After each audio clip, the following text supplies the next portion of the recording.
Мен Төлемираз Жабаскенсай атындағы жалпы орта білім беретін 3-ші сыныптың оқушысы Абай Қананбаев қыз ақ киімді денелі ақсақалды соқыр мылқау танымас тірі жанды үсті баса құрау түсі суық басқан жерді сықырлап келіп қалды.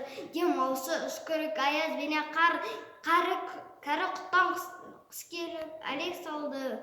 Ұшпадай көркін киген ноқшыр айтып аяз бенен қызарып ажарланды. Бұлттай қасы жауы бекі көзін басын сіркісе қар жауып мазаңды алды.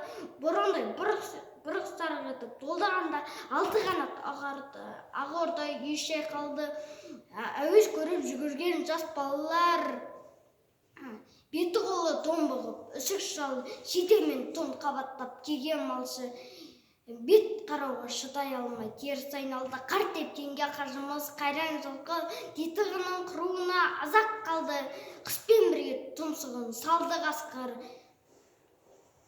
Малшыларын қор қылмай итке малды, соныға малды жайып күзеттіңдер. Ұйқы өлтірмес қайрат қылып бос қамалды. Ит жегенше Қондыбай қанай жесін, құр жібер мына ант ұрған кәрі шалды.